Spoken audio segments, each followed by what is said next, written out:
और question number 351 से आगे के क्वेश्चन हम देखेंगे। और पीछे पिछले कल एक क्वेश्चन आया था और वो क्वेश्चन था कि एजुकेशन कितने टाइप की होती है। उसमें एक निरौपचारिक शब्द था जिसे नॉन फॉर्मल कहा गया। तो एक्चुअल में नॉन फॉर्मल एजुकेशन भी होती है, वो मेरे ध्यान में नहीं थी, पिछले कल हमने डिस्कशन की थी। तो उस क्वेश्चन का आंसर ए बी सी तीनों होगा, यानी औपचारिक शिक्षा जो कि हम स्कूल या कॉलेज में ग्रहण करते हैं। दूसरे प्रकार की शिक्षा अनौपचारिक शिक्षा जो कि हम घर में माता पिता से, पीयर ग्रुप से प्राप्त करते हैं। तीसरे प्रकार की जो शिक्षा है वो निरौपचारिक शिक्षा उन्होंने दिया था, नॉन फॉर्मल। यानी ये एजुकेशन फॉर्मल तो है लेकिन नॉन फॉर्मल भी है। कहने का मतलब ये जो हम डिस्टेंस एजुकेशन लेते हैं, डिस्टेंस एजुकेशन या फिर मूक के द्वारा हम जो लेते हैं, मूक्स जो कोर्स है हमारे मैसिव ओपन ऑनलाइन कोर्सेज, तो वहां पे हम फॉर्मल सर्टिफिकेट लेते हैं, फॉर्मल डिग्रीज हम लेते हैं, बट फॉर्मली स्कूल में जाके नहीं लेते। उसको माना गया है निरौपचारिक शिक्षा यानी नॉन फॉर्मल एजुकेशन। तो उस क्वेश्चन को आप लोग एक बार रिविजिट कर लेना। और 338 क्वेश्चन नंबर 338 ये रह गया था, इस तरीके से इसको भी देख लेते हैं। क्वेश्चन नंबर 338 निदानात्मक कार्य में सम्मिलित है पाठ्य वस्तु के घटकों का विश्लेषण, छात्रों के पूर्व व्यवहार। दोस्तों ये हमने कर लिया था, ठीक है, और इसका जो करेक्ट आंसर था वो ऑप्शन सी था। तो ये तो हमने कर लिया था कि जो निदानात्मक कार्य होता है उसमें जो सिलेबस होता है उसका विश्लेषण करते हैं और छात्रों के पूर्व व्यवहार का भी विश्लेषण हम करते हैं। तो आज हम 351 से शुरू करेंगे और कोई किसी का क्वेश्चन है तो वो बिल्कुल पूछ सकते हैं। अभी इससे पहले से रिलेटेड आपको कोई भी डाउट हो या फिर कोई भी क्वेश्चन है तो आप पूछ सकते हैं। तो हम आज की क्लास को शुरू करते हैं और क्वेश्चन नंबर 351 से शुरू करेंगे। और इसके साथ साथ आपके लिए एक इंफॉर्मेशन भी है। मैंने आपको एक टारगेट दिया था कि 15 जुलाई तक का आपके पास टाइम था, आप लोगों ने यूनिट 2 को कवर करना था और उसके बाद हम आगे का जो भी हमारी प्रोसेस रहेगी वो शुरू करेंगे। और वीडियोस देखना आपके लिए मोस्ट इंपॉर्टेंट था क्योंकि वीडियो में आपको कॉन्सेप्ट सारे मिलेंगे, आपके कॉन्सेप्ट वीडियो से क्लियर होंगे। उसके बाद आपके जो क्वेश्चंस बनते हैं, आपका कोई भी क्वेश्चन रहता है वो क्वेश्चन हम उसको सॉल्व कर सकते हैं या फिर क्वेश्चन किस तरीके से पूछे जा सकते हैं उसके ऊपर हम जा सकते हैं। लेकिन आपको कम से कम पहले कॉन्सेप्ट को कवर करना जरूरी था।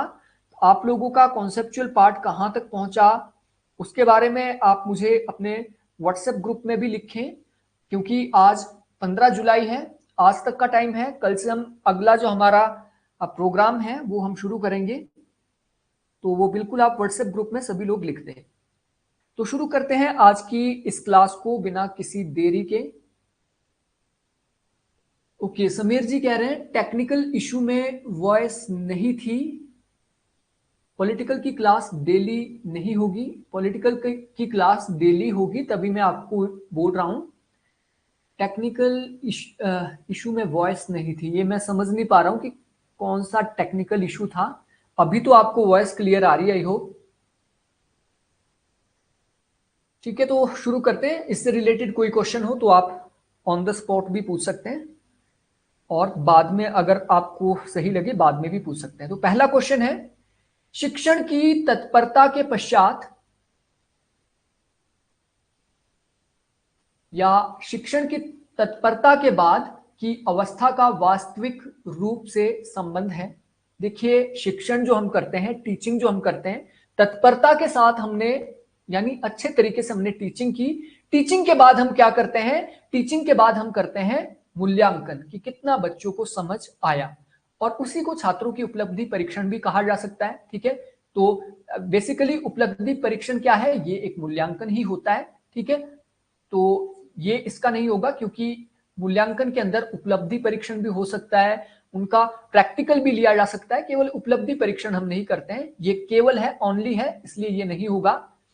उत्तम मूल्यांकन प्रविधियों के चयन से, तो ये तो पहले से हमने ली होती है, दैट्स मीन इसका ऑप्शन ए होगा। हम कोई टीचिंग करते हैं, टीचिंग के बाद हम इवेल्युएशन करते हैं। शिक्षण क्रियाओं का महत्व है, टीचिंग एक्टिविटीज जो होती है उसका महत्व क्यों है? अध्यापकों के द्वारा शिक्षण चरों का उत्तम ज्ञान, टीचर जो है वो टीचिंग वेरिएबल्स जो होते हैं उसका उत्तम ज्ञान देते हैं, इसलिए शिक्षण क्रियाओं का महत्व है। अध्यापकों द्वारा अपने शिक्षण कौशलों में अपेक्षित सुधार, यानी टीचिंग एक्टिविटीज के द्वारा अध्यापक अपने टीचिंग स्किल्स में सुधार करते हैं। अध्यापकों के द्वारा कक्षा में प्रवेश करने से पूर्व तथा बाद में की जाने वाली संपूर्ण क्रियाओं का ज्ञान, या इनमें से सभी? तो टीचिंग एक्टिविटीज का महत्व है, क्यों है? इन चार में से आपको क्या बेस्ट ऑप्शन लग रहा है आपके अकॉर्डिंग? और हाँ, समीर जी इसका आंसर डी दे रहे हैं, बिल्कुल सही है। देखिए, टीचिंग एक्टिविटीज होती है वो इसीलिए होती है कि अध्यापक जो टीचिंग करते हैं वो बेस्ट टीचिंग करे, जिससे बच्चों को अच्छी तरीके से समझ आए। और एक्टिविटीज जो की जाती है, कई प्रकार की एक्टिविटीज की जाती है, टीचिंग एक्टिविटीज। ठीक है, कैसी एक्टिविटीज? लाइक कोई व्याख्यान रख दिया, ग्रुप डिस्कशन कर दी, टीचिंग एक्टिविटीज ही होती है। ग्रुप डिस्कशन कर दी, तो क्यों की जाती है ग्रुप डिस्कशन? ताकि उत्तम तरीके से ज्ञान बच्चों को मिल पाए।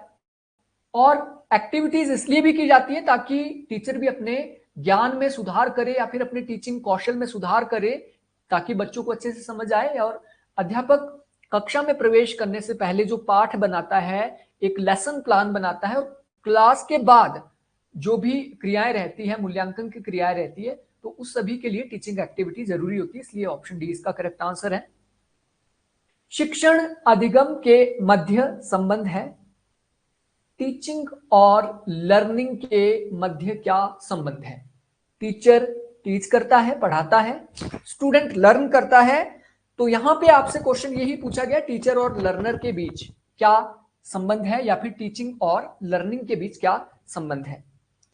ऑप्शन ए, शिक्षण अधिगम दोनों के प्रयोग के योग से प्रभावी शिक्षण का विकास संभव है, यानी टीचिंग और लर्निंग दोनों के प्रयोग के योग से प्रभावी शिक्षा का विकास संभव है, यानी प्रभावी शिक्षा तभी हो सकती है जब टीचिंग और लर्निंग दोनों एक साथ चले।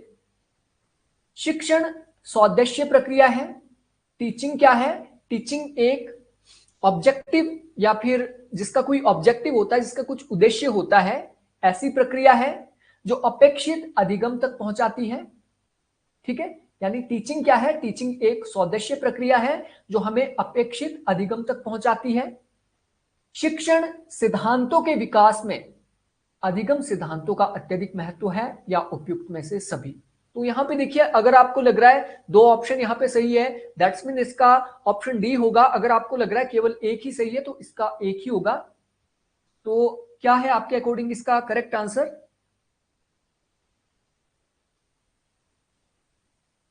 Shamita G D, Poonam G D, बिल्कुल करेक्ट आंसर है। देखिए, टीचिंग और लर्निंग के बीच पहला तो ये है, टीचिंग और लर्निंग दोनों के प्रयोग के योग से, अगर टीचिंग होगी तभी तो लर्निंग होगी। और लर्निंग कब होगी? लर्निंग तभी होगी जब कोई टीचिंग करेगा, यानी स्टूडेंट और टीचर एक दूसरे के पूरक है, एक दूसरे के बिना ये नहीं हो सकता है। तो ये बिल्कुल अच्छा संबंध है। टीचर के बिना स्टूडेंट के बिना टीचर हो ही नहीं सकता है, और स्टूडेंट के बिना टीचर, टीचर के बिना स्टूडेंट और स्टूडेंट के बिना टीचर, यानी एक सिक्के के दो पहलू। और दूसरा, टीचिंग क्या है? टीचिंग एक उद्देश्यपूर्ण प्रक्रिया होती है, यानी टीचिंग के द्वारा हम कोई ऑब्जेक्टिव को प्राप्त करना चाहते हैं, और अधिगम तक ये हमें पहुंचाती है, लर्निंग तक पहुंचाती है। तो दो यहां पे सही थे, तीसरा ऑटोमेटिकली सही हो जाता है। आपको आता है या नहीं आता है, हालांकि ये सही है कि जो टीचिंग के थ्योरीज के विकास में अधिगम सिद्धांतों में अत्यधिक महत्व ये रखती है। संकेत अधिगम का संबंध है पॉवलोवियन अनुबंधन से, स्किनेरियन अनुबंधन से, या ए और बी दोनों? अब देखिए, हमने संकेत अधिगम जो होता है, जो कि सिंबल के द्वारा होता है, इंस्ट्रक्शन जो होती है, ठीक है, संकेतों के द्वारा जो पढ़ाया जाता है, इस प्रकार की लर्निंग, ये दो सिद्धांतकारों ने ये सिद्धांत दिया है। और इसको हम आगे डिटेल में भी पढ़ेंगे, क्योंकि हमारे लिए इंपॉर्टेंट है, ये पूछा भी जा सकता है। उनमें से एक यहाँ पे दिया है, वो है पॉवलोवियन अनुबंधन से, यानी संकेत अधिगम, यानी संकेतों के माध्यम से जो हम लर्निंग करते हैं, ये सिद्धांत किसने दिया है? ये पॉवलोवियन ने दिया है। और दूसरे सिद्धांतकार हम आगे इसको पढ़ेंगे जब हम शिक्षा मनोविज्ञान को पढ़ेंगे, ठीक है। तो इसका करेक्ट आंसर 354 का क्या है? हमारा ए है। अगला देख लेते हैं। उद्दीपन अनुक्रिया का संबंध है। उद्दीपन यानी स्टिमुलस, जो अनुक्रिया होती है, फीडबैक होती है, इसका संबंध किससे है? ऑपरेंट कंडीशनिंग से, गेस्टाल्ट अधिनियम से, क्लासिकल कंडीशनिंग से, या इनमें से कोई भी नहीं। और ये अनुक्रिया के बारे में हमने नहीं पढ़ा है, ये फैक्चुअल क्वेश्चन यहां पे पूछा गया है आपसे, ठीक है। फैक्चुअल क्वेश्चन है और इसका करेक्ट आंसर होगा ऑपरेंट कंडीशनिंग से, ऑपरेंट कंडीशनिंग। और इसको मैं यहां पे नोट डाउन कर लेता हूं, और क्योंकि हमने उद्दीपन को अच्छे से पढ़ना है, उद्दीपन की हमारी क्लास होगी, ठीक है, मनोविज्ञान के अंदर, तो उस दौरान ये आपको मैं अच्छे से समझा दूंगा। अगला क्वेश्चन, श्रृंखला अधिगम के प्रकार है। श्रृंखला अधिगम, श्रृंखला यानी जो स्टेजेस में चलता है लर्निंग, ठीक है, उसके प्रकार है शाब्दिक एवं अशाब्दिक अधिगम, समस्यात्मक एवं सहयोगात्मक अधिगम, परिणात्मक एवं गुणात्मक अधिगम, सकारात्मक और ऋणात्मक अधिगम, यानी पॉजिटिव और नेगेटिव लर्निंग। तो इसका करेक्ट आंसर क्या होगा? इसका करेक्ट आंसर होगा ए, शाब्दिक एवं अशाब्दिक अधिगम। और ये जो क्वेश्चन है ये बेसिकली फैक्चुअल क्वेश्चन है, ठीक है। फैक्चुअल क्वेश्चन तो आपको पढ़ने पड़ेंगे और ये आपको याद भी करने पड़ेंगे। देखिए, श्रृंखला अधिगम जो होता है, जो स्टेजेस में चलता है, इसमें क्या होता है? एक होता है आपका ये हो गया आपका लर्निंग, ठीक है, श्रृंखला लर्निंग। और इसमें एक होगा आपका वर्बल और दूसरा होता है नॉन वर्बल, यानी इसकी जो नॉन वर्बल श्रृंखला जो होती है, श्रृंखला यानी जो स्टेजेस में होता है। तो लर्निंग बेसिकली दो टाइप से की जाती है, या तो वर्बल की जा सकती है। वर्बल यानी जिसमें शब्द शामिल होते हैं, जिसमें शब्द शामिल होते हैं, जैसे हम पढ़ रहे हैं तो ये वर्बल है, जैसे हम लिख रहे हैं वो वर्बल है, मैं आपको पढ़ा रहा हूं, बोल के कर रहा हूं, कुछ शब्द आपके सामने बोल रहा हूं, वो वर्बल है। नॉन वर्बल कौन सी होगी? जिसमें शब्द इंक्लूड नहीं होते। नॉन वर्बल जैसे हमारा ये संकेत वाला हो गया, यानी हम सिंबल्स के द्वारा, संकेतों के माध्यम से पढ़ाते हैं। जैसे आपके जो सुन नहीं पाते हैं उनके लिए क्या होता है? संकेतिक संकेत अधिनियम उनके लिए यूज किया जाता, अधिगम यूज किया जाता है, यानी संकेतों के माध्यम से वो समझते हैं। तो श्रृंखला अधिगम दो प्रकार का होता है, वर्बल और नॉन वर्बल। बहुभेदीय अधिगम में मास्टरी हो जाने के बाद की अधिगम परिस्थिति होगी प्रत्यय अधिगम, समस्या समाधान अधिगम, अधिनियम अधिगम, या इनमें से सभी। बहुभेदीय अधिगम। और बहुभेदीय अधिगम को इंग्लिश में क्या कहा जाता है वो मैं बता देता हूं ताकि इजी ये हो जाए आपके लिए। Just a minute.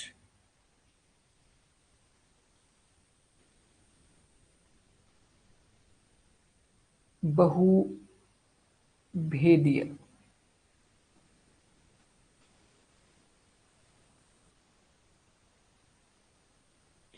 Multiple distinction इसे कहा गया है। बहुभेदीय का मतलब होता है मल्टीपल डिस्टिंक्शन अधिगम, यानी लर्निंग में मास्टरी हो जाने के बाद अधिगम की परिस्थिति क्या होगी। और मतलब यहां पे क्या होता है? मल्टीपल डिस्टिंक्शन, यानी एक से ज्यादा आपके पास सब्जेक्ट होते हैं और एक से ज्यादा सब्जेक्ट को आप लर्न करते हैं, उसको कहा जाता है बहुभेदीय अधिगम, ठीक है। और जब इसमें आपकी मास्टरी हो जाती है, यानी एक सब्जेक्ट में नहीं, जैसे 10th तक होता है, 10th तक आपके 7 सब्जेक्ट हैं और 7 सब्जेक्ट में आपकी मास्टरी हो जाती है। उसके बाद जो आपकी लर्निंग की परिस्थिति क्या होगी, प्रत्यय अधिगम, समस्या समाधान, अधिनियम अधिगम या इनमें से सभी। और इसका करेक्ट आंसर है प्रत्यय अधिगम। प्रत्यय को आइडियल अधिगम कहा जाता है, आइडियल टाइप जो होता है, ये आदर्श प्रकार का आप कह सकते हैं, ठीक है। अधिनियम अधिगम की उत्पत्ति का परिणाम माना गया है, अधिनियम अधिगम। और दोस्तों हमने मैं आपको एक चीज और यहां पे रिपीट कर रहा हूं, लाइक हमने प्रत्यय अधिगम क्या है ये नहीं पढ़ा है। हमने यहां पे अधिनियम अधिगम क्या है इसके बारे में हमारे पास अभी नॉलेज नहीं है। और ये जो टीचिंग का टाइप है इसे कहा जाता है इंडक्टिव टीचिंग। इस चीज को आपने याद रखना, इंडक्टिव टीचिंग। इंडक्टिव टीचिंग में क्या होता है, इंडक्टिव टीचिंग में लाइक पहले हमारे पास अधिगम अधिनियम अधिगम है, ये दे दिया हमारे पास, और उसके बाद हम इसको एक्सप्लोर करेंगे। पहले हमने ये पढ़ लिया और समझ लिया, ठीक है। लाइक हमने प्रत्यय अधिगम क्या होता है ये हमने पहले पढ़ लिया और उसके बाद हम इसके मीनिंग की ओर जाते हैं, इसके डीप कॉन्सेप्ट की ओर जाते हैं। उसे कहा गया है इंडक्टिव मेथड ऑफ लर्निंग। और दूसरा जो हमारा अभी तक चला हुआ था, जैसे कि पॉलिटिकल साइंस का मैंने आपको बोला कि पहले आपने कॉन्सेप्ट क्लियर करने, यानी आपने पहले डिटेल में पढ़ लिया, उसके बाद हम क्वेश्चन में जाएंगे, वो इसका उल्टा होता है, वो होता है डिडक्टिव, ठीक है।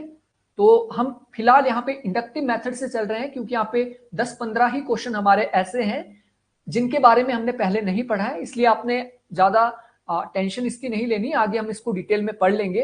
कम से कम थोड़ा आपको यहाँ से आइडिया लगेगा और जब हम डिटेल में इसको पढ़ेंगे तो आपको बिल्कुल क्लियर ये हो जाएगा।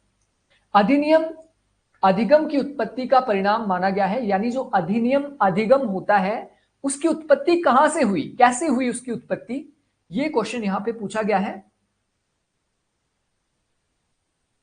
ये इसकी उत्पत्ति हुई है 2 या 2 से अधिक श्रृंखलाओं से, 2 या 2 से अधिक श्रृंखलाओं से। शिक्षण की उत्तर क्रिया अवस्था का संबंध है, टीचिंग की जो टीचिंग पोस्ट प्रोसेस होती है, ठीक है, टीचिंग आपकी हो गई, टीचिंग के बाद जो पोस्ट प्रोसेस की अवस्था का संबंध है वो किसके साथ है। फॉर एग्जांपल मैं यहां पे क्लास में आया, मैंने आपकी क्लास ले ली, ठीक है, मैंने आप यहां पे टीचिंग कर ली, टीचिंग के बाद की अवस्था का संबंध किसके साथ है, ये क्वेश्चन में पूछा गया है। शिक्षण द्वारा व्यवहारिक परिवर्तन के वास्तविक रूप की परिभाषा करना, यानी टीचिंग के द्वारा जो प्रैक्टिकल चेंज होता है उसके वास्तविक रूप की परिभाषा करना, प्राप्त परिणामों से शिक्षण नीतियों में परिवर्तन करना, मूल्यांकन की उपयुक्त प्रविधियों का चयन करना या इनमें से सभी। और इसका भी ऑप्शन डी होगा, जैसे हमने इससे पहले भी देखा था, ठीक है, पहले क्वेश्चन आया था ये 351, इसको आप देख लीजिए। ये था शिक्षण की तत्परता के बाद, जैसे हमने बेस्ट टीचिंग कर ली, उसके बाद की अवस्था का वास्तविक रूप क्या होता है, वो होता है मूल्यांकन, टीचिंग के बाद का।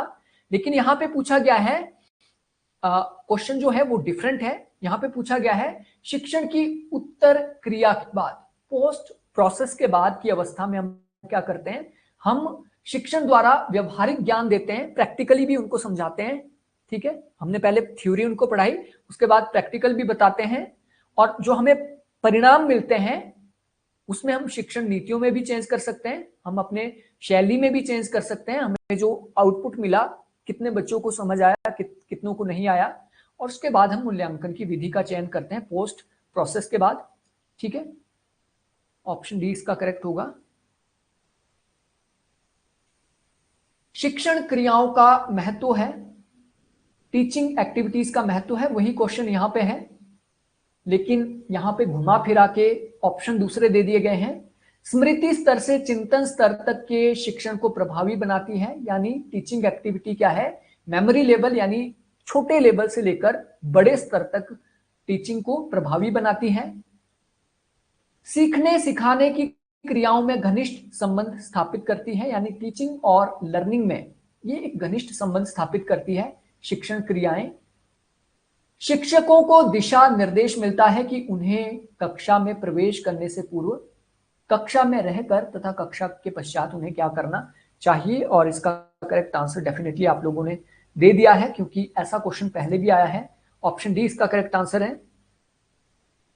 अनुदेशन एवं शिक्षण में परस्पर एक समानता है।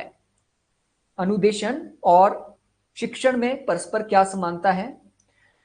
और पिछले कल भी मैंने आपको बताया था अनुदेशन का क्या अर्थ होता है। अनुदेशन का मतलब होता है इंस्ट्रक्शन, इंस्ट्रक्शन देना, और टीचिंग में परस्पर क्या संबंध है। देखिए इसको डीपली आप सोचिए, इंस्ट्रक्शन देने में और टीचिंग में क्या अंतर है। इंस्ट्रक्शन देना यानी मैं आपको इंस्ट्रक्शन देता हूं, ये करिए वो करिए ऐसा करिए वैसा करिए, ये इंस्ट्रक्शन हो गई। टीचिंग क्या हो गई, टीचिंग में डेफिनेटली मैं इंस्ट्रक्शन तो देता हूं लेकिन आपको समझाता भी हूं। तो अब यहां पे पूछा गया है अनुदेशन और शिक्षण में परस्पर एक समानता है, वो आपको बतानी है। दोनों ही विषय वस्तु केंद्रित होती है, यानी दोनों थीम बेस्ड होती है, विषय वस्तु पर आधारित होती है। दोनों ही छात्र केंद्रित होती है। दोनों में ही पृष्ठ पोषण, पुनर्बलन, पाठ्य विश्लेषण पर बल दिया जाता है, या इनमें से कोई भी नहीं, या इनमें से कोई भी नहीं। इसका करेक्ट आंसर होगा, आप बताइए आप लोगों को क्या लग रहा है। इसका करेक्ट आंसर है दोनों में ही पृष्ठ पोषण, पुनर्बलन, पाठ्य विश्लेषण पर बल दिया जाता है। अब देखिए जो इंस्ट्रक्शन होती है, इंस्ट्रक्शन दोनों विषय वस्तु पर केंद्रित नहीं होती है, यानी थीम बेस्ड नहीं होती है। टीचिंग थीम बेस्ड हो सकती है। टीचिंग थीम बेस्ड कैसी हो सकती है, यानी आप आज जो टीचिंग कर रहे हैं वो आप टीचिंग कर रहे हैं पॉलिटिकल साइंस की, और थीम क्या है, थीम है लिबर्टी। कल आप टीचिंग कर रहे हैं, आप टीचिंग कर रहे हैं कल किसकी, आप जस्टिस के ऊपर टीचिंग कर रहे हैं, तो थीम क्या होगी, जस्टिस। या फिर ब्रॉड लेवल पर हम बात कर रहे हैं, आज हमारी थीम होगी पॉलिटिकल थ्योरी, कल हमारी हो सकती है वेस्टर्न पॉलिटिकल थॉट। यानी थीम क्या है, विषय वस्तु केंद्रित। शिक्षण विषय वस्तु केंद्रित होता है, लेकिन अनुदेशन एक जैसा होता है, इंस्ट्रक्शन एक जैसी होती है।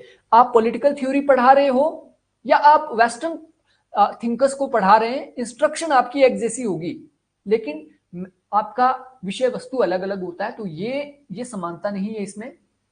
दोनों ही छात्र केंद्रित होते हैं, ऐसा बिल्कुल भी नहीं है। इंस्ट्रक्शन जो होती है, इंस्ट्रक्शन छात्र केंद्रित नहीं हो सकती है। इंस्ट्रक्शन जॉब्स में भी दी जाती है। आप जॉब करते हैं, ठीक है, तो वहां पे इंस्ट्रक्शन देते हैं ये करिए वो करिए, ये छात्र केंद्रित नहीं होती है, ये टीचर केंद्रित होती है। या फिर आप कह सकते हैं एम्प्लॉय जो होते हैं, एम्प्लॉयर जो होते हैं उनके केंद्रित होती है। यानी इंस्ट्रक्शन स्टूडेंट नहीं देते हैं, इंस्ट्रक्शन टीचर देते हैं, इसलिए दोनों छात्र केंद्रित नहीं होती है। टीचिंग जो आप शिक्षण छात्र केंद्रित हो सकता है, लेकिन अनुदेशन छात्र केंद्रित नहीं होता है। तो दो तो हमने रूल आउट कर लिए।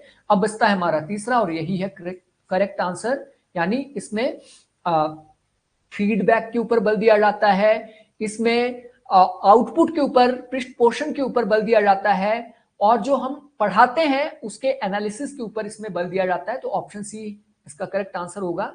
इन दोनों में एक समान विशेषताएं हैं, अनुदेशन और शिक्षण में, यानी दोनों में पृष्ठ पोषण, फीडबैक के ऊपर, पाठ्य विश्लेषण पर बल दिया जाता है। निदानात्मक कार्य का संबंध है कार्य विश्लेषण एवं व्यक्तिगत भिन्नताओं का ज्ञान, छात्रों के पूर्व ज्ञान का निर्धारण करना, शिक्षण समस्या का विश्लेषण करना, या उपयुक्त में से सभी। और कल हमने इस टाइप का क्वेश्चन पढ़ा था। आप लोग बताएं इसका करेक्ट आंसर क्या होगा।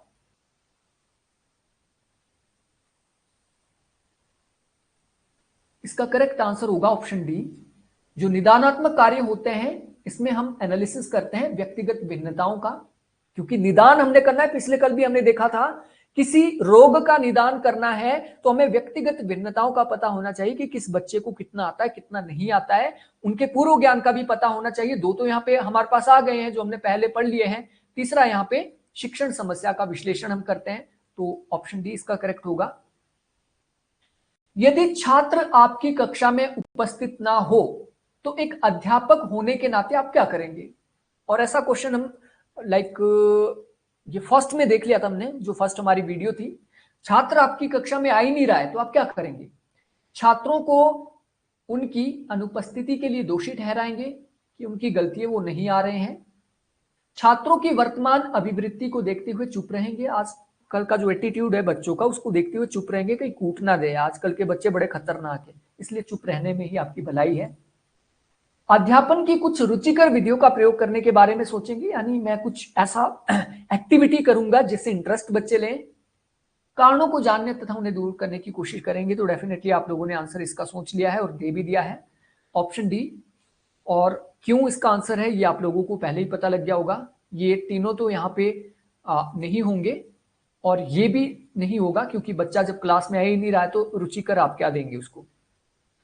प्राय जब बालक अपने माता पिता के विपरीत विशेषताओं के अनुरूप होते हैं तो उन पर वंशानुक्रम का सिद्धांत लागू होगा। जीवाणु निरंतरता का, समानता का, प्रत्यागमन का, विभिन्नता का।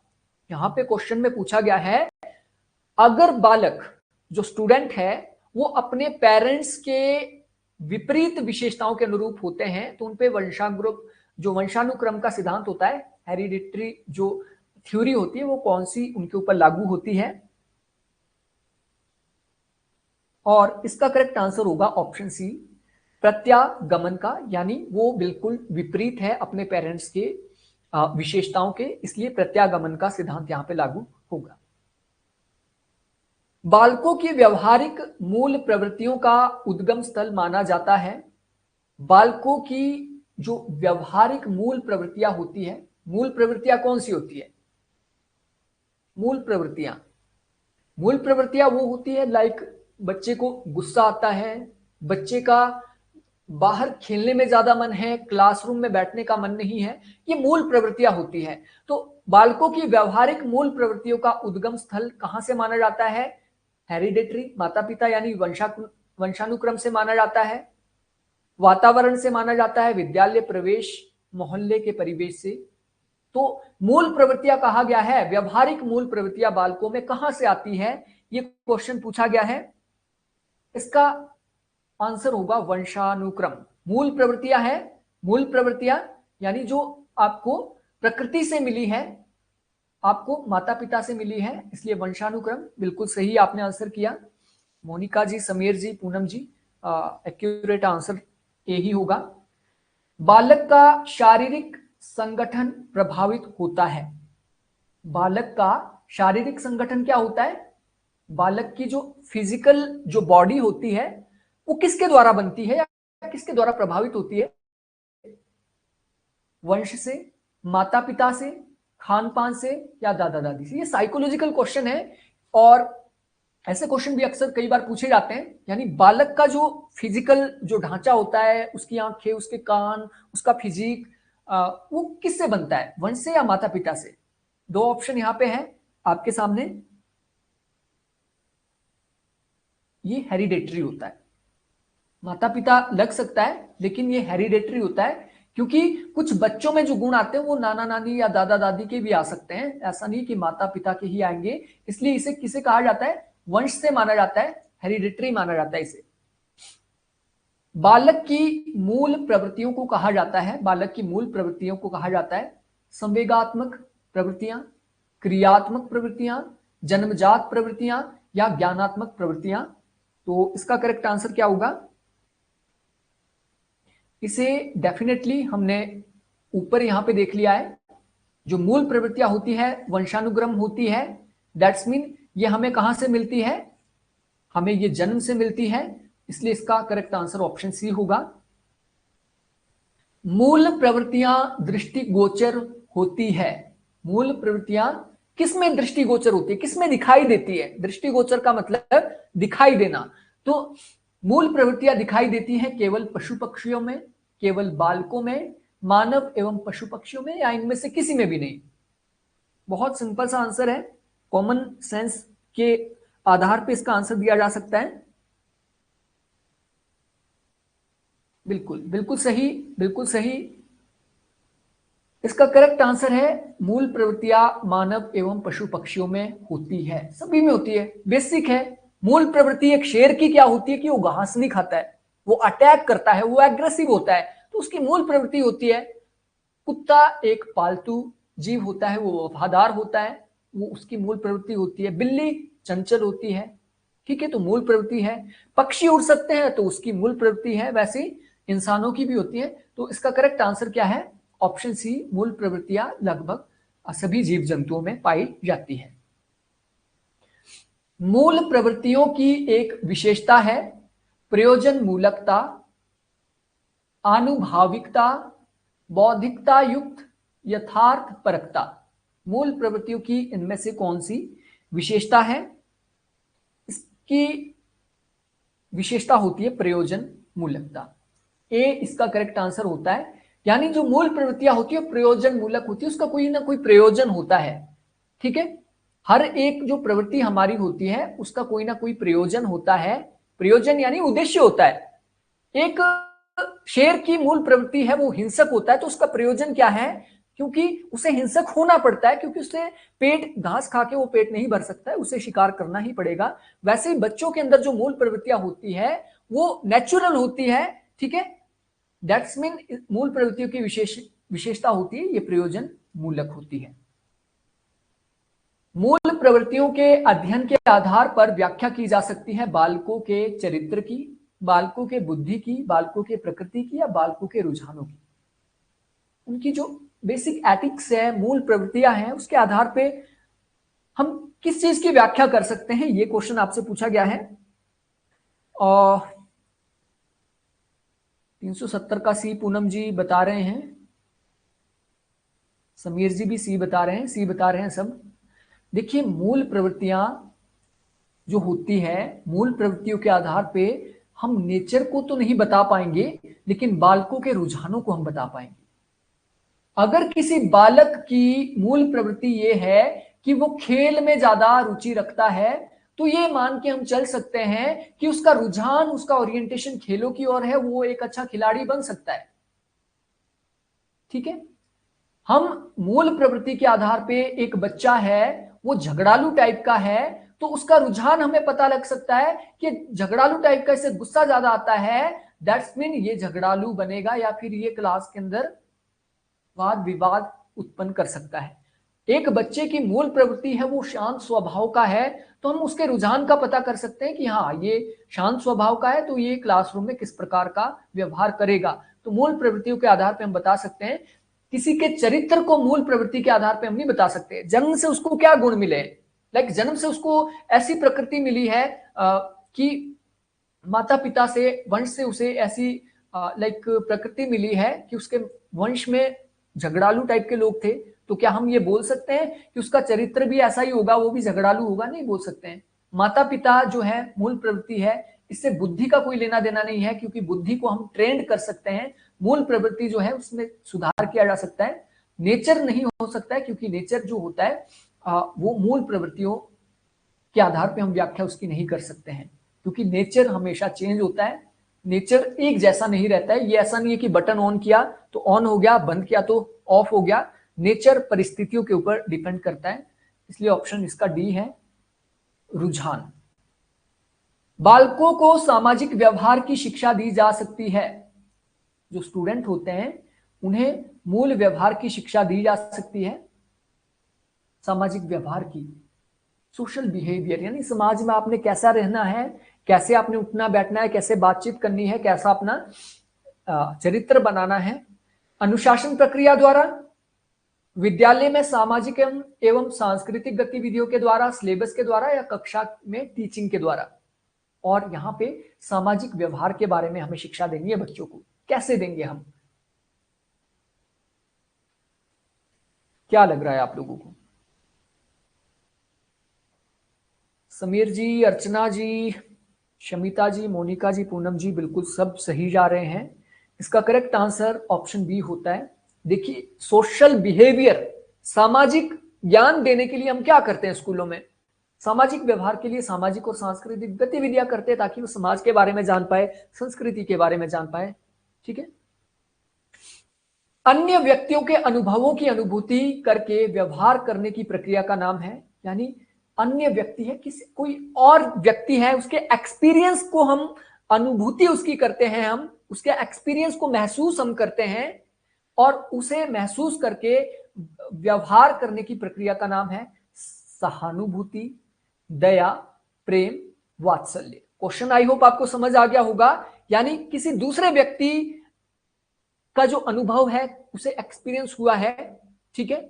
फॉर एग्जाम्पल, एक व्यक्ति के घर में कोई डेथ हुई है और उसके घर में डेथ हुई है, उसका जो एक्सपीरियंस है वो रो रहा है, काफी दुखी है, ठीक है। यानी उसे जो दर्द हो रहा है उसकी आप अनुभूति, उसके दर्द की अनुभूति आप करोगे कि कितना पेन में है, कितना रो रहा है, ठीक है। इस प्रक्रिया को क्या कहा जाता है, ये क्वेश्चन यहां पे पूछा गया है। इसे कहा जाता है सहानुभूति। अनुभूति से सहानुभूति होगी, बिल्कुल सही समीर जी। अनुभूति से सहानुभूति होती है, यानी हम उसके प्रति सहानुभूति रखते हैं। अगला क्वेश्चन, बालकों में अधिगम संबंधी योग्यताओं का विकास होता है। बच्चों में लर्निंग संबंधी जो कैपेबिलिटी होती है, योग्यताएं होती है, उसका विकास कैसे होता है? लर्निंग कैपेबिलिटी कैसे बढ़ती है बच्चों की?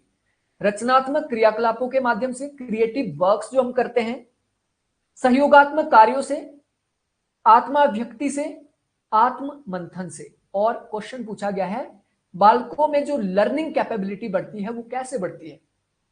क्वेश्चन काफी सिंपल है और इसका आंसर भी डेफिनेटली आप लोगों को पता है। तो समीर जी ए, अर्चना जी ए, बिल्कुल बिल्कुल बिल्कुल सही आप लोग जा रहे हैं। देखिए, अगर वो क्रिएटिव काम करता है, बच्चा एक क्रिएटिव काम करता है, क्रिएटिव तरीके से चीजों को देखता है, समझता है, क्रिएटिव एक्टिविटी करता है, तो डेफिनेटली उसका जो लर्निंग कैपेबिलिटी है वो बढ़ेगी। ऑप्शन ए इसका करेक्ट आंसर होगा। मोनिका जी बिल्कुल सही। खेलों के द्वारा बालकों में विकास संभव है।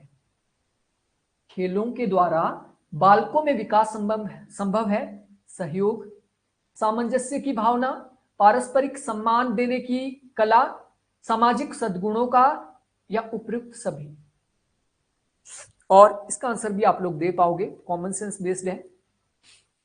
हमारा क्रिकेट है, क्रिकेट एक खेल है। क्रिकेट के द्वारा क्या होता है? वहां पे सहयोग भी होता है।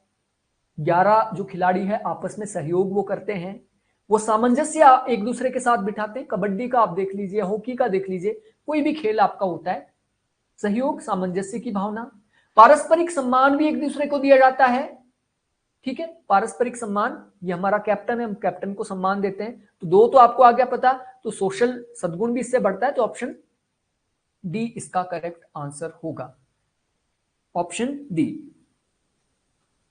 अगला देख लेते हैं, बालकों के सीखने पर सर्वाधिक प्रभाव पड़ता है। बच्चे जो सीखते हैं उसके ऊपर सबसे ज्यादा प्रभाव किस चीज का पड़ता है? मोटिवेशन का, उनका जो इंटेलेक्चुअल कैपेबिलिटी होती है, बौद्धिक योग्यता होती है, उनके इंटरेस्ट का, या उनका जो शारीरिक जो ढांचा है उसका प्रभाव उनके ऊपर पड़ता है। कोई कमजोर है, कोई मोटा तगड़ा है, तो सीखने के ऊपर सबसे ज्यादा, देखिए, प्रेरणा का भी पड़ता है, रुचि का भी पड़ता है, बौद्धिक योग्यता का भी पड़ता है, लेकिन यहां पे पूछा गया है सबसे ज्यादा। हालांकि सबका पड़ता है, सबसे ज्यादा किसका पड़ेगा, ये क्वेश्चन यहां पे पूछा गया है। 375 का बी बता रहे हैं पूनम जी। देखिए, हम सीख रहे हैं, सिखा रहे हैं, और इससे पहले हमारी कुछ वीडियोज आई थी, कुछ क्वेश्चन भी ऐसे आए थे, और उसमें हमने कहा था टीचर जो होता है वो मोटिवेशन का सोर्स होता है, वो प्रेरणा देता है।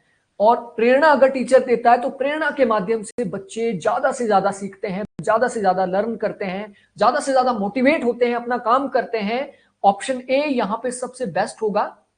हालांकि बौद्धिक योग्यता का भी प्रभाव सीखने पे पड़ता है, कोई फास्ट लर्नर होते हैं वो जल्दी सीख जाते हैं, लेकिन प्रेरणा टीचिंग में और लर्निंग में मोस्ट इंपॉर्टेंट मानी गई है। ऑप्शन ए सही होगा। बाल्यावस्था की एक प्रमुख विशेषता है। बाल्यावस्था यानी छोटे बच्चे की प्रमुख विशेषता क्या है? अधिगम की तीव्रता, यानी वो बहुत तेजी से सीखते हैं। अपेक्षाकृत स्थिर विकास प्रक्रिया, यानी वहां पे स्टेबल विकास होता है उनका, यथार्थवादी दृष्टिकोण यानी वो रियलिस्टिक दृष्टिकोण रख पाते हैं बच्चे, या इनमें से सभी। बाल्यावस्था की प्रमुख विशेषता यहां से पूछी गई है और इसका करेक्ट आंसर भी ऑप्शन डी होगा। ऑप्शन डी इसका करेक्ट आंसर होगा। देखिए, बच्चे बहुत तेजी से सीखते हैं। ये माना जाता है कि बच्चे का जो 3 से 6 साल का विकास, जो उनका बौद्धिक विकास होता है 3 से 6 साल में, वो आने वाले कम से कम 20 से 25 साल में नहीं हो पाता है। तो तीव्र अधिगम होता है उनका, यानी जो आपने बचपन में 3 से 6 साल के अंदर या फिर 6 साल के बाद ABCD सीखी या फिर अक्षर ज्ञान या भाषा आपने सीखी, अगर अभी आपको फ्रेंच भाषा सीखनी हो तो आपको वही 1 साल में जो आपने सीखी थी, यहाँ पे 10 साल आपको लग सकते हैं। अपेक्षाकृत स्थिर विकास होता है, बच्चे होते हैं तो स्थिर विकास होता है, स्टेबल होता है वहां पे। और यथार्थवादी दृष्टिकोण यहाँ पे अपनाना हमें पड़ता है, यानी अमूर्त उदाहरण हम यहाँ पे नहीं दे सकते, हम रियलिस्टिक उदाहरण यहाँ पे देंगे तभी उन्हें समझ आएंगे, यथार्थ उदाहरण समझ आएंगे जो कि वास्तविक है, जिन्हें छू सकते हैं, देख सकते हैं। ऑप्शन डी यहाँ पे करेक्ट आंसर इसका होगा। पुनीत जी का क्वेश्चन है, जब इंटरेस्ट नहीं होगा तो मोटिवेशन कितना चलेगा? देखिए, इंटरेस्ट बच्चे का नहीं है, ये बात बिल्कुल आपकी सही है। फॉर एग्जाम्पल, आपका मैथमेटिक्स में नहीं है, आपका मैथ्स में इंटरेस्ट नहीं है, आपका इंटरेस्ट नहीं है, दैट्स मीन आप फेल हो जाएंगे। आप यही कहना चाह रहे हैं कि आप फेल हो जाएंगे। आपका इंटरेस्ट नहीं है, आप मैथ्स में फेल हो जाएंगे, आप मैथ्स में फेल हो जाएंगे, आपको नौकरी नहीं मिलेगी, आपको नौकरी आप फेल हो जाएंगे, आपको सम्मान नहीं मिलेगा, आपको नौकरी नहीं मिलेगी, नौकरी नहीं मिलेगी, आप खाना नहीं खा पाओगे, आप पेट नहीं अपना भर पाओगे, आप भूखे मर जाओगे। टीचर इस प्रकार से मोटिवेट बच्चे को करता है तो बच्चे को लगता है कोई बात नहीं, मेरा इंटरेस्ट नहीं है लेकिन मेरे लिए बहुत ज्यादा जरूरी है, दैट्स मीन प्रेरणा। ठीक है, इंटरेस्ट है या नहीं है, इंटरेस्ट जगाया जा सकता है किसके द्वारा? प्रेरणा के द्वारा। आई होप आपको ये क्लियर हुआ होगा। बिल्कुल, पूनम जी कह रहे हैं अगर बुद्धि नहीं होगी तो इंटरेस्ट कैसे होगा? ये भी अब मैं आपको वही बोल रहा हूं कि ये चारों चीजें इंपॉर्टेंट है, बट मोस्ट इंपॉर्टेंट कौन सी है? देखिए, कोई बच्चे के पास बुद्धि कम है, उसके पास जो मानसिक कैपेबिलिटी है वो कम है, वो स्लो लर्नर है, लेकिन स्लो लर्नर भी सक्सेस हो जाते हैं। आपने सुना होगा, एक बार एक बच्चा था, कुएं के पास वो बैठा हुआ था और कुएं पे वो देख रहा था, उसको बोला गया था कि आप पढ़ नहीं सकते, आपके हाथ में पढ़ाई की रेखा ही नहीं है। वो काफी डल था, वो फेल होता रहता था। वो कुएं पे बैठा और रस्सी आ रही है, जा रही है और बड़ी चट्टान के ऊपर निशान पड़ गए थे। दैट्स मीन करत करत अभ्यास के जड़मती होत सुजान। तो बुद्धि विकसित की जा सकती है अभ्यास के द्वारा, तो ये भी यहाँ पे एक पॉइंट है, लेकिन यहाँ पे लर्निंग के लिए मोटिवेशन इंपॉर्टेंट है। आई होप ये क्लियर हो गया होगा। ओके, अगला, किशोर वय के बालकों की अधिकांश समस्याएं, किशोर वय नहीं होगा, किशोरावस्था के बालकों की अधिकांश समस्याएं जन्म लेती है समूह प्रवृत्ति के फलस्वरूप, क्रोध के फलस्वरूप, अहम के फलस्वरूप, मनोदैहिक परिवर्तनों के फलस्वरूप। किशोर अवस्था यानी 6 से 12 साल के बच्चों की जो समस्याएं हैं वो किस चीज से जन्म लेती है, वो क्वेश्चन पूछा गया है और ये क्वेश्चन हम पहले भी पढ़ चुके हैं। देखिए, किशोरों में, बच्चों में हार्मोन चेंजेस होते रहते हैं और उनमें जो समस्याएं उत्पन्न होती है वो किससे होगी? अहम के फलस्वरूप, यानी वो अपने को ही ऊंचा मानते हैं, अपने ऊपर ही ध्यान देते हैं। ठीक है, ऑप्शन सी ही इसका करेक्ट आंसर होगा। और ये क्वेश्चन हमारा लगभग 2 से 3 बार हमने देख लिया है। हाँ जी, सॉरी, किशोर 12 से 18 होगा, 6 से 12 नहीं होगा, 12 से 18, क्योंकि हार्मोन चेंजेस यहां पे होते हैं। 12 से 18 होगा किशोर, उससे पहले तो बालक होंगे। ठीक है, कक्षा के अंदर बालकों के अधिगम पर सर्वाधिक प्रभाव दृष्टिगोचर होता है। आपका एक क्लासरूम है, क्लासरूम के अंदर जो बालक होते हैं उनके लर्निंग पर सबसे ज्यादा प्रभाव किस चीज का पड़ता है, वो क्वेश्चन पूछा गया है। क्लासरूम में बच्चों के लर्निंग पर किसका सबसे ज्यादा प्रभाव पड़ता है? कक्षा के डिसिप्लिन का, कक्षा के सोशल एनवायरमेंट का, कक्षा का मनोवैज्ञानिक, या फिर कक्षा का आर्थिक वातावरण का। देखिए आर्थिक वातावरण को तो मैं यहां पे हटा देता हूं, क्योंकि आर्थिक वातावरण का कोई लेना देना लर्निंग से नहीं होता है। ठीक है, डिसिप्लिन का प्रभाव बच्चों के ऊपर पड़ता है, बालकों के ऊपर पड़ता है, हाँ ये कुछ हद तक पड़ता है, लेकिन एग्जैक्टली डिसिप्लिन को मैंने पहले भी बोल दिया कि डिसिप्लिन आपके लिए उतना ज्यादा इंपॉर्टेंट नहीं होता है, डिसिप्लिन स्थापित करने वाला टीचर भी उतना ज्यादा इंपॉर्टेंट नहीं होता है। तो ऑप्शन ए को भी हम मान के चलते कि नहीं है। अब हमारे पास दो ऑप्शन बनते हैं, बी और सी, इसमें से कौन सा आंसर आपको सही लग रहा है? जी, सी, बिल्कुल सही बात है, ऑप्शन सी ही करेक्ट आंसर होगा। कक्षा का मनोवैज्ञानिक जो वातावरण होता है, साइकोलॉजिकल जो वातावरण होता है, देखिए सामाजिक वातावरण का ज्यादा प्रभाव कक्षा के ऊपर नहीं पड़ता है। सामाजिक वातावरण का मतलब है अलग अलग धर्म के लोग हैं, अलग जाति के लोग हैं, अलग अलग कल्चर से आए हुए लोग हैं, तो उसका कोई भी प्रभाव क्लासरूम पे नहीं पड़ता है, क्योंकि यहाँ पे अलग अलग जाति धर्म संप्रदाय से हो सकते हैं लोग, अलग कल्चर से हो सकते हैं, तो इसका प्रभाव नहीं पड़ता है। कक्षा के ऊपर मनोवैज्ञानिक कारकों का ज्यादा प्रभाव पड़ता है, साइकोलॉजिकल कारकों का। ठीक है, ऑप्शन सी राइट है। अवधान को केंद्रित करने के लिए निम्नलिखित उपाय किया जा सकता है: शांत वातावरण संयोजन, रिलैक्सेशन, विषय में परिवर्तन, या उपयुक्त में से सभी। और अवधान के बारे में पहले भी हम पढ़ चुके हैं और ऐसे दो क्वेश्चन हमारे आ चुके हैं। देखिए अवधान का मतलब होता है जो नॉइस आती है, जो बाधाएं आती है, बैरियर्स आते हैं क्लासरूम में, ठीक है, और बच्चों का जो ध्यान भटकता है उसे कहा गया है। ठीक है, तो अवधान को केंद्रित करने के लिए या तो हम वातावरण को शांत करेंगे, रिलैक्सेशन हम बच्चों को देंगे कि बच्चों का ध्यान भटक रहा है तो उन्हें थोड़ा सा रिलैक्सेशन दे दिया कि कोई बात नहीं, 5 मिनट बाद हम दोबारा से शुरू करते हैं, या फिर आप विषय में परिवर्तन कर सकते हैं ताकि बच्चों को बोरिंग वो चीज ना लगे और बच्चों का ध्यान ना भटके। That's mean option D correct answer होगा। ऑप्शन डी करेक्ट आंसर होगा। क्वेश्चन नंबर 380, शिक्षण युक्तियों का संबंध है, टीचिंग मेथड जो होते हैं, शिक्षण युक्तियों का संबंध किसके साथ है?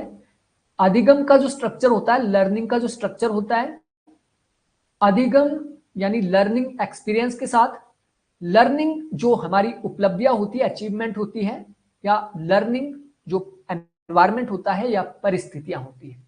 तो शिक्षण युक्तियां किस लिए यूज करते हैं हम, टीचिंग मेथड्स हम क्यों यूज करते हैं, यही क्वेश्चन यहाँ पे पूछा गया है। और इसका करेक्ट आंसर होगा टीचिंग मेथड हम क्यों यूज करते हैं? स्ट्रक्चर के लिए। ठीक है, जो हमारा लर्निंग स्ट्रक्चर होता है उसके लिए हम शिक्षण युक्तियां यूज करते हैं। स्ट्रक्चर लाइक अगर हम शिक्षण कर रहे हैं इंडक्टिव मेथड के द्वारा या हम कर रहे हैं डिडक्टिव मेथड के द्वारा, तो हमारा एक संरचना बन जाएगी, हमारा एक स्ट्रक्चर बन जाएगा टीचिंग का। जैसा ये स्ट्रक्चर हमारा यहाँ पे बना है डिडक्टिव मेथड का या फिर इंडक्टिव मेथड का। डिडक्टिव मेथड में हम पहले कॉन्सेप्ट को पढ़ेंगे, उसके बाद क्वेश्चन की ओर जाएंगे। इंडक्टिव मेथड में पहले हम क्वेश्चन को पढ़ेंगे, उसके बाद हम कॉन्सेप्ट पे जाएंगे। यानी जो टीचिंग मेथड होते हैं बेसिकली संरचना से रिलेटेड होते हैं, अधिगम संरचना। बाल्यावस्था में बालक प्रायः संपर्क स्थापित करते हैं समलैंगिक बालकों से, विषम लैंगिक बालकों से, उपयुक्त में से दोनों से ही, या इनमें से किसी से भी नहीं। देखिए बच्चे होते हैं, छोटे बच्चे, क्या वो लड़का लड़के से ही संबंध स्थापित करता है या संपर्क स्थापित करता है? क्या लड़की लड़की से ही, या लड़के लड़कियां मिक्सअप होते हैं, या उनको जेंडर का पता ही नहीं होता है? इसका करेक्ट आंसर आप बताइए। साइकोलॉजिकल क्वेश्चन है, कॉमन सा क्वेश्चन है। सी यहां पे बता रहे हैं दोनों से ही। देखिए छोटे बच्चे जो होते हैं, बालक जो होते हैं, क्लासरूम में आप जाओगे और जब ऑब्जर्व आप चीजों को करोगे तो आपको पता लगेगा कि लड़के लड़कों के साथ ज्यादा कंफर्टेबल होते हैं और लड़कियों के साथ बातचीत में नहीं करते, काफी शर्मीले टाइप के बच्चे होते हैं क्लासरूम के अंदर, छोटे बच्चे बाल्यावस्था में। तो इसका अब देखिए ऐसा नहीं है, मैं ये नहीं बोल रहा हूं कि सभी ऐसे होते हैं, लेकिन मेजोरिटी 50+1 जहां पे जाते हैं हम, वो मेजोरिटी होती है, और जहां पे हमारे 50-1 रहते हैं वो हमारी माइनॉरिटी होती है। कम होते हैं, ठीक है, ये ज्यादा है, ये कम है। तो अधिकतर जो बच्चे हैं वो 50 से ऊपर के जो होते हैं, ये मैं नहीं कह रहा हूं, ये कहा गया है शोध के अंदर जो रिसर्चेज हुई है, यानी छोटे बच्चे ज्यादातर समलैंगिक बच्चों के साथ संबंध स्थापित करते हैं, ठीक है। किशोर को निर्देशन के द्वारा किस प्रकार की सहायता प्रदान की जा सकती है? जो बच्चे होते हैं 12 से 18 साल के, उन्हें डायरेक्शन के द्वारा, आप दिशा निर्देश उन्हें देते हैं, निर्देशन के द्वारा किस प्रकार की सहायता प्रदान की जा सकती है? संवेगों को नियंत्रण करने की, कई प्रकार के संवेग है, अपने काम, क्रोध, इच्छा, लोभ के ऊपर नियंत्रण करना, उचित निर्णय लेने की, मनोदेहिक परिवर्तनों की के प्रति सूझ की, यानी आपके जो मानसिक परिवर्तन आपके अंदर हो रहे हैं या फिर आपके हार्मोनल जो चेंज हो रहे हैं उसके प्रति सूझबूझ, या इनमें से सभी की। तो किशोरों को डायरेक्शन यानी निर्देशन के माध्यम से किस प्रकार की सहायता प्रदान की जाती है? और अगर आपको लगता है यहाँ पे कि 2 ऑप्शन सही है तो ऑप्शन डी इसका होगा। अगर आपको लगता है कि जो छोटे बच्चे उनके अंदर छोटे बच्चे नहीं है, ये बेसिकली किशोर हैं 12 से 18 के, तो संवेग इनके अंदर आते हैं, हार्मोनल चेंज होते हैं, तो ये चिड़चिड़े हो जाते हैं, तो संवेग नियंत्रण की तो होगी। और यहाँ पे ये गलत डिसीजन भी ले सकते हैं, ठीक है, गलत डिसीजन ले सकते हैं। 2 तो यहाँ पे बिल्कुल सही है। तो मनोदैहिक परिवर्तन उनके होते हैं, हार्मोनल चेंज होते हैं, तो लड़कियों को बताया जाता है कि इस प्रकार के आपके अंदर चेंज हो सकते हैं, लड़कों में इस तरीके के चेंज हो सकते हैं, तो ये डायरेक्शन के द्वारा उन्हें बताया जाता है। ऑप्शन डी सही होगा। किशोर को निर्देशन प्रदान करने का प्रयोजन को क्रो एवं क्रो के अनुसार, देखिए क्रो एवं क्रो एक दार्शनिक है, इनके अनुसार निर्देशन जो प्रदान किया जाता है किशोरों को, स्वास्थ्य संबंधी, मानसिक अस्थिरता संबंधी, यौन विकास संबंधी, या इनमें से सभी। और इसका आंसर अभी पहले से ही रिलेटेड है, ठीक है, पहला हमने जैसे समझा उसी के आधार पे हम इसका आंसर दे सकते हैं। लेकिन यहां पे क्रो एंड क्रो है, क्रो एंड क्रो इनके बारे में हमें नहीं पता है। अगर हम पहले क्वेश्चन को यहां पे देखें तो तीनों ऑप्शन यहां पे मिल रहे हैं, बट क्रो एंड क्रो ने केवल निर्देशन का जो आधार बताया है वो स्वास्थ्य संबंधी बताया है। तो ये फैक्चुअल क्वेश्चन है, बिल्कुल सही बात मैं मान सकता हूं, आप डी इसका सही मान के चल रहे हैं, बट फैक्चुअल क्वेश्चन है, किसने क्या कहा वो हमारे विवेक के आधार पे हम उसका आंसर नहीं दे सकते हैं, कॉमन बेस आंसर हम नहीं दे सकते हैं। तो क्रो एंड क्रो ने स्वास्थ्य संबंधी बात की है, ठीक है। एक अधिगमकर्ता को प्रेरित करने की उपयुक्त स्थिति या उपाय है। एक लर्नर है, एक स्टूडेंट है, उसे मोटिवेट कैसे करेंगे हम? बेस्ट मेथड क्या है? उस पर जुर्माना लगाएंगे, वो उसे अच्छे से याद नहीं हो रहा है तो जुर्माना लगाएंगे, या उसकी प्रशंसा करेंगे, उसकी आलोचना करेंगे, या दंड देंगे? 2 चीजें तो आप हटा ही दीजिए, जो मैं आपको पहले ही बोल चुका हूं, दंड किसी भी समस्या का समाधान नहीं है, ये आप लोगों को पता है। जुर्माना भी किसी चीज का आधार नहीं है, आलोचना कहीं ना कहीं नेगेटिव जा रही है, यहाँ पे प्रशंसा यहाँ पे पॉजिटिव जा रही है। तो यहाँ पे 2 ऑप्शन है आपके पास, ऑप्शन सी और ऑप्शन बी, इनमें से क्या करेक्ट आंसर होना चाहिए आपके अकॉर्डिंग? बिल्कुल बिल्कुल सही, इसका करेक्ट आंसर होगा प्रशंसा, क्योंकि आलोचना नेगेटिविटी की ओर जाती है। तो option B is right answer. एक लर्नर को, एक स्टूडेंट को उचित मोटिवेशन प्राप्त हो सकती है, एक स्टूडेंट को, लर्नर को उचित मोटिवेशन कहां से प्राप्त हो सकती है? महापुरुषों की कहानियों से, उत्तम विद्यालय परिवेश से, महत्वाकांक्षा से, या मूल्य शिक्षा से? उचित प्रेरणा, उचित प्रेरणा स्टूडेंट को कहां से प्राप्त हो सकती है? और चलो बताइए आप। देखिए, महापुरुषों की कहानियों से मोटिवेट किया जा सकता है, लेकिन यहां पे उचित प्रेरणा बताया गया है, ठीक है। महापुरुषों से भी प्रेरित हो सकते हैं आप, यहां से भी हो सकते हैं, यहां से भी हो सकते हैं, यहां से भी। इनमें से बेस्ट आपको बताना पड़ेगा, क्योंकि चारों सही है। B, option B is right answer. महत्वाकांक्षा किसी के अंदर हो तो डेफिनेटली वो प्रेरित होगा, ठीक है, लेकिन महत्वाकांक्षी सभी तो नहीं होते हैं, कुछ एक बच्चे महत्वाकांक्षी हो सकते हैं, सभी तो नहीं होते हैं। और जो मूल्य शिक्षा होती है उससे आपकी वैल्यूज डेवलप होती है, उसका प्रेरणा से कोई लेना देना नहीं है। वैल्यूज लाइक डेमोक्रेटिक वैल्यूज, लोगों की बात सुनना, भाईचारा बनाना, स्वतंत्रता, समानता में विश्वास रखना, तो मूल्य तो नहीं होगा, ठीक है, मूल्य शिक्षा तो नहीं होगा, वैल्यू एजुकेशन इसका नहीं होगा। मोटिवेशन के लिए ये होगा उत्तम विद्यालय परिवेश कि बच्चे मोटिवेट हो पाए। मानव व्यवहार का विकास निर्भर करता है, मानव व्यवहार का विकास, जो मानव होते हैं उनका जो बिहेवियर होता है उसमें डेवलपमेंट जो होती है वो किसके द्वारा होती है? पर्यावरण के आधार पे, आनुवंशिकता के आधार पे और ABC दोनों के आधार पे, ए और बी दोनों के आधार पे। और ये भी काफी इजी क्वेश्चन है और ऐसा हम क्वेश्चन पहले देख भी चुके हैं। डी उपयुक्त में से कोई नहीं,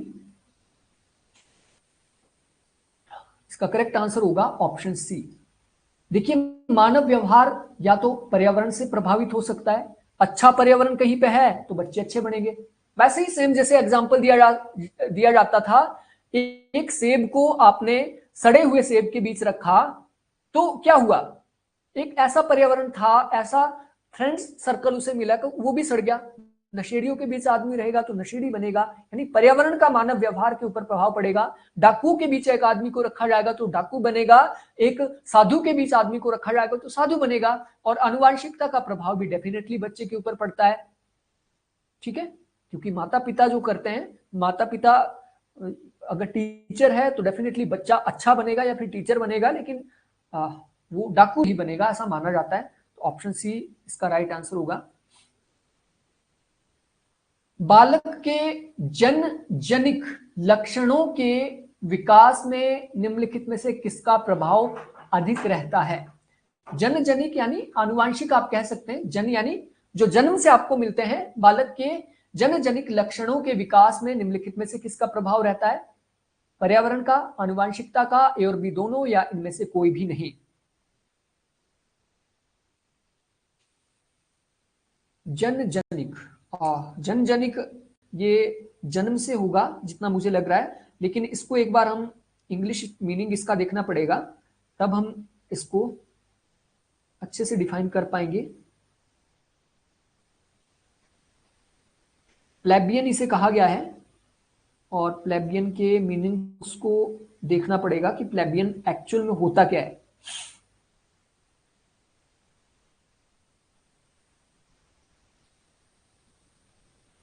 ओके, प्लेबियन का मतलब होता है लौकिक, लौकिक, सर्वसाधारण, टेम्पोरल, सेक्युलर, टेरेस्ट्रियल, ठीक है। अब यहां पे एक्चुअल में जो पूछा गया है क्वेश्चन, बालक के लौकिक जो लक्षण होते हैं, लौकिक लक्षण, लौकिक दो चीजें होती है, एक आध्यात्मिक होता है, दूसरा लौकिक होता है। लौकिक को हम कह सकते हैं मैटर से रिलेटेड, भौतिक इसको हम कह सकते हैं, ठीक है। बालक के अंदर जो भौतिक लक्षण का विकास होता है वो कहां से होता है? अब देखिए, कहीं कहां से कहां पहुंच गया क्वेश्चन, कहां से कहां पहुंच गया क्वेश्चन। ये था आपका जनजनिक, हम समझ रहे थे जन्म से, लेकिन जनजनिक का मतलब हो गया भौतिक, भौतिक लक्षणों का जो विकास होता है बच्चे के अंदर वो कहां से होता है, ये क्वेश्चन यहां पे बनता है। और इसका जो करेक्ट आंसर होगा वो होगा ऑप्शन डी, ऑप्शन डी। लौकिक विकास, भौतिक विकास जो लक्षण होता है वो ना तो पर्यावरण से मिलता है ना ही वो आनुवांशिकता से मिलता है। इसका करेक्ट आंसर होगा ऑप्शन डी से, ऑप्शन डी। आप मुझे एक बालक दें, मैं उसे अपनी इच्छा अनुसार कैसा भी बना सकता हूं, ये कथन किस बात पे जोर देता है? पर्यावरण की महत्ता पर, आनुवांशिकता की महत्ता पर, ए और बी दोनों पे, या दोनों में से किसी में भी नहीं? इसका करेक्ट आंसर क्या होगा?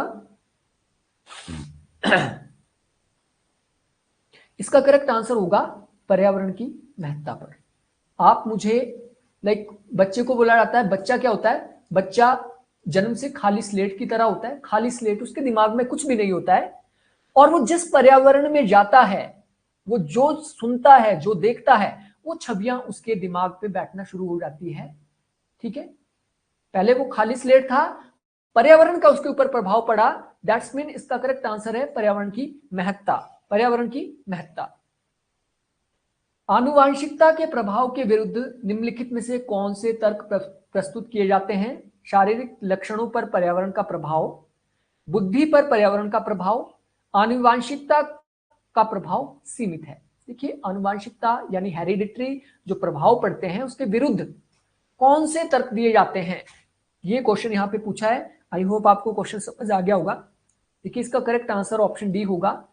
आनुवांशिकता के विरुद्ध ये भी बोला जाता है कि शारीरिक लक्षण पर पर्यावरण का प्रभाव पड़ता है। एक बाप जो है उसकी हाइट 6 फुट है, तो ये जरूरी नहीं कि बेटे की 6 फुट होगी। वो किस एनवायरमेंट में, किस पर्यावरण में वो जन्म लेता है, उसका भी उसके ऊपर प्रभाव पड़ता है।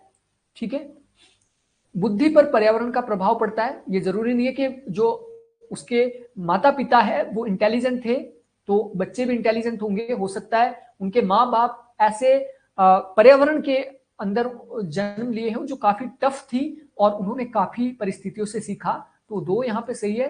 तो आनुवांशिकता का प्रभाव सीमित है, यानी आनुवांशिकता के आधार पर ये नहीं बोल सकते कि अगर बाप नशेड़ी था तो बच्चा भी नशेड़ी होगा, तो ऐसा नहीं हो सकता है। आनुवांशिकता के आधार पे आप ये नहीं बोल सकते हैं। तो ये इसके खिलाफ तर्क दिए जाते हैं। ऑप्शन डी इसका करेक्ट आंसर होगा।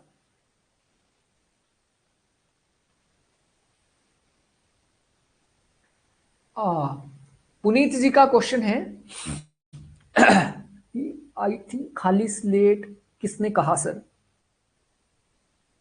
खाली स्लेट, अच्छा, आई होप आप कहना चाह रहे हैं मनुष्य के दिमाग को खाली स्लेट किसने कहा। आई होप आप यही क्वेश्चन यहां पे पूछ रहे हैं। देखिए, जॉन लॉक को मैंने काफी डिटेल में पढ़ाया है, और जॉन लॉक का जब हम अनुभववाद पढ़ते हैं तो अनुभववाद में उन्होंने क्लियरली ये कहा है, जॉन लॉक ने। ठीक है, तो ये आपको क्लियर हो गया होगा। अनुभववाद यानी बच्चा अपने अनुभव से सीखता है, और ये क्वेश्चन पूछा भी गया था एक बार पूछा गया है नेट के अंदर ये। ठीक है, बालक को बौद्धिक विकास 80% आनुवांशिकता एवं 20% पर्यावरण का परिणाम है, यह निष्कर्ष किसने दिया है? और ये फैक्चुअल क्वेश्चन है, और ये किसने क्या कहा? ये एक्चुअल में यर्क्स का कथन है कि बच्चा क्या बनेगा 80% उसके माता पिता के ऊपर डिपेंड करता है, और 20% सॉरी, हाँ ठीक है, 80% आनुवांशिकता के ऊपर और 20% पर्यावरण के ऊपर। और ये यक्स का ये जरूरी नहीं कि एग्जैक्टली यही होगा, ये सिद्धांत बदलते रहते हैं, कोई और सिद्धांतकार कुछ और कह सकता है, लेकिन यक्स ने ये कहा था। बालकों पर सामाजिक स्तरीकरण के प्रभाव को उत्पन्न करने में महत्वपूर्ण भूमिका का निर्वाह करते हैं। देखिए, सोशल स्ट्रैटिफिकेशन से ये क्वेश्चन आ गया। सामाजिक स्तरीकरण, बालकों पर सामाजिक स्तरीकरण के प्रभाव को उत्पन्न करने में महत्वपूर्ण भूमिका निर्वाह करते हैं माता पिता, सहपाठी, शिक्षक, सामान्य व्यक्ति। सामान्य व्यक्ति जो आम नागरिक होते हैं। करेक्ट आंसर इसका क्या होगा? Option A. सामाजिक स्तरीकरण जो होता है, सोशल स्ट्रैटिफिकेशन होता है, वो जो प्रभाव उनके ऊपर उत्पन्न होता है वो माता पिता के द्वारा ही होता है। ठीक है, ऑप्शन ए बिल्कुल सही। बालक के समाजीकरण का समानुपाती संबंध है। बालक का समाजीकरण कैसे होता है, उसका संबंध किसके साथ है? सामाजिक विकास से, बौद्धिक विकास से, मानसिक विकास से, या इनमें से सभी में? जो बच्चे का समाजीकरण होता है उसका समानुपाती संबंध किसके साथ है? इक्वल रिलेशन किसके साथ है? समाजीकरण बच्चे का कैसे होता है? समाज से होता है, बौद्धिक विकास से होता है, मानसिक विकास से, या इनमें से सभी से? तो इसका करेक्ट आंसर, तो सामाजिक की बात हो रही है यहाँ पे, सामाजिक की बात हो रही है ओनली। ठीक है, समाजीकरण की बात हो रही है, तो समाजीकरण कहां से होता है? समाज से होता है, सामाजिक विकास। समाजीकरण का मतलब क्या है? समाज की जो वैल्यूज है वो आप अडॉप्ट कर रहे हैं। समाज कैसे चलता है, उसके नॉर्म्स क्या है, वैल्यू क्या है, कल्चर क्या है, जब आप उसको अडॉप्ट करते हैं, उसे आगे लेके जाते हैं, जब आपका समाजीकरण होता है, दैट्स मीन आपने समाज को अडॉप्ट कर लिया और उसे आगे लेके जा रहे हैं, आप समाज का विकास कर रहे हैं वहां पे। बौद्धिक विकास अलग चीज है, मानसिक विकास अलग चीज है। समाजीकरण क्या है? समाजीकरण होता है समाज का विकास, इसलिए ऑप्शन ए होगा, डी नहीं होगा इसमें। सामाजिक विकास में सबसे महत्वपूर्ण कारक कौन सा है? सामाजिक विकास में सबसे महत्वपूर्ण कारक सामाजिक प्रतिबद्धता, संतुलित व्यक्तित्व, सामाजिक समायोजन, सामाजिक परंपराएं। और ये चारों इंपॉर्टेंट है। सबसे बेस्ट आपको बताना है सामाजिक विकास के लिए सबसे इंपॉर्टेंट कारक कौन सा है, महत्वपूर्ण कारक कौन सा है, वो आपको बताना है। और यहां पे भी वही आ गया, सामाजिक प्रतिबद्धता। अगर आपके अंदर सामाजिक प्रतिबद्धता है तभी सामाजिक विकास होगा।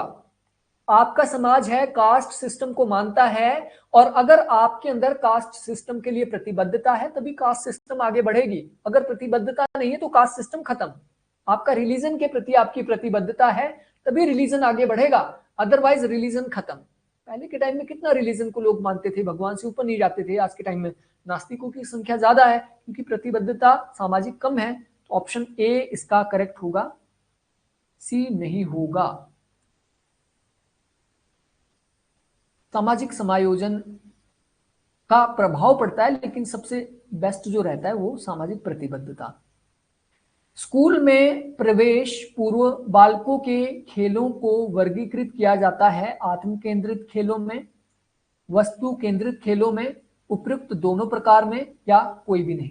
देखिए, स्कूल में प्रवेश से पहले यानी 6 साल से पहले बच्चे जो खेल खेलते हैं उन्हें किस में वर्गीकृत किया जाता है, किस में क्लासिफिकेशन किया जाता है?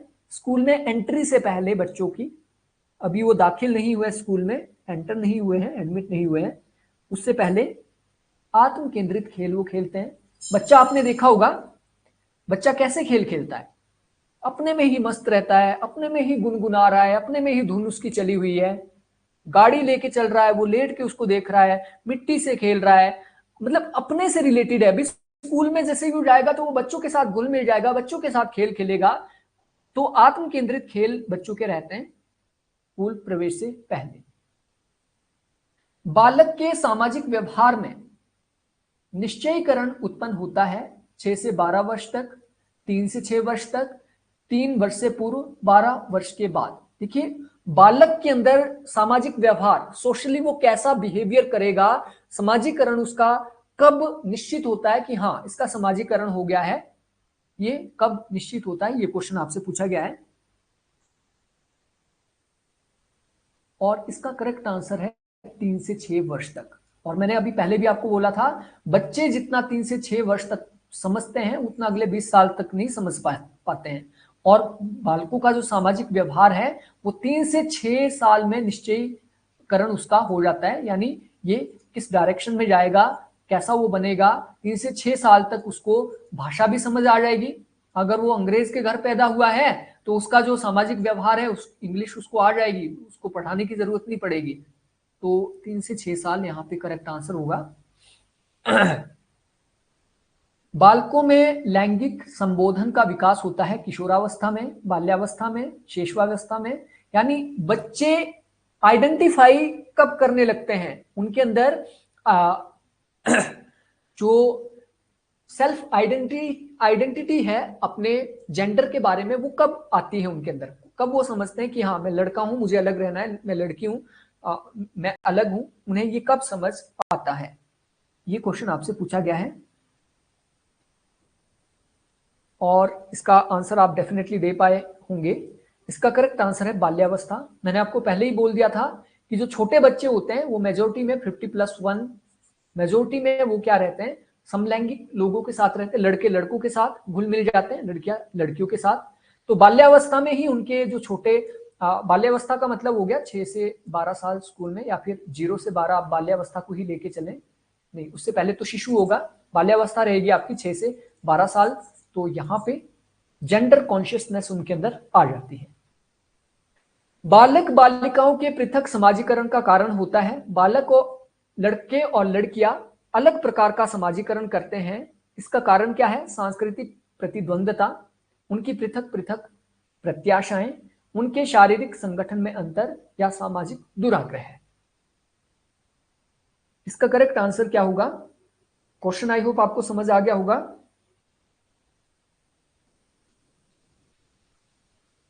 इसका करेक्ट आंसर है option B. Option B correct answer है। देखिए, बालक और बालिकाओं में पृथक समाजीकरण क्यों होता है? क्योंकि उनकी अलग अलग प्रत्याशाएं होती है, उनकी जो बॉडी स्ट्रक्चर होता है वो अलग होता है, वॉइस टोन अलग होता है, ठीक है, और उनकी बनावट अलग होती है। दैट्स मीन उनकी जो पृथक पृथक प्रत्याशाएं होती है, कैसी? बायोलॉजिकल, उसके आधार पे उनमें समाजीकरण भी अलग अलग होता है। क्वेश्चन नंबर 398, मान लीजिए एक बालक अपने भाई बहनों एवं अन्य पारिवारिक सदस्यों के साथ लड़ाई झगड़ा करता है। छोटा बालक है, वो लड़ाई झगड़ा करता है किसके साथ? अपने भाई बहनों के साथ और पारिवारिक सदस्यों के साथ। उसकी इस बुरी आदत से छुटकारा दिलाने के लिए आप क्या करेंगे? आप उसे विद्यालय में किसी भी झगड़े में पकड़कर अपमानित और दंडित करेंगे। और ये तो डेफिनेटली मैं कह ही रहा हूं आपसे, ऐसा तो नहीं होगा, दंडित करना किसी भी समस्या का समाधान नहीं है। आप उसके इस कृत्य के लिए विद्यालय की असेंबली में सार्वजनिक दंड की घोषणा करेंगे। देखिए, दंड यहां पे आ गया। मॉर्निंग असेंबली चल रही है, वहां पे 500,000 बच्चा बैठा हुआ है, वहां पे घोषणा कर दी कि इसको नहीं छोड़ूंगा, इसको तो दंड दूंगा मैं, इसने अपने भाई बहन को मारा। आप उससे अकेले में बात करेंगे तथा इस समस्या के कारण ज्ञात करेंगे। आप उसके समझ अन्य उत्तम छात्रों के उदाहरण, मतलब उसके समक्ष अन्य उत्तम छात्रों के उदाहरण प्रस्तुत करेंगे। अब आपके पास ऑप्शन 2 बचते हैं, ऑप्शन सी और ऑप्शन डी। इन दोनों में से आप बताइए आपको कौन सा ऑप्शन ज्यादा बेटर लग रहा है, कौन सा ऑप्शन सही है? बिल्कुल बिल्कुल, पूनम जी, शमिता जी, समीर जी, बिल्कुल सही। इसका करेक्ट आंसर ऑप्शन सी होगा। और जो कि पहले के क्वेश्चन भी ऐसे पूछे गए, आप उससे अकेले में बात करेंगे, कारण उससे पूछेंगे क्या कारण है, और उससे उसका व्यवहार चेंज हो जाएगा। यदि बालक घर में आने वाले व्यक्तियों को देखकर उग्र व्यवहार करता है, वैसे सामान्य दिखता है, तो ऐसे बालक के लिए माता पिता को आप क्या सलाह देंगे? यानी बालक है, घर में चुपचाप बैठा है, खेला है, लेकिन जैसे ही कोई अन्य व्यक्ति आता है, घर में मेहमान आते हैं, वो उछल कूद करने लग जाता है, उग्र व्यवहार करने लगता है, ठीक है, और दिखता सामान्य है, तो ऐसे बालक को सुधारने के लिए माता पिता को क्या सलाह देंगे? नंबर 1, आप बालक को परामर्शक के पास भेजेंगे। यानी बालक को आप कहां भेजेंगे? जो काउंसलर जो होता है, काउंसलिंग उसकी अच्छे से की जाए कि आखिर ये उग्र व्यवहार क्यों करता है।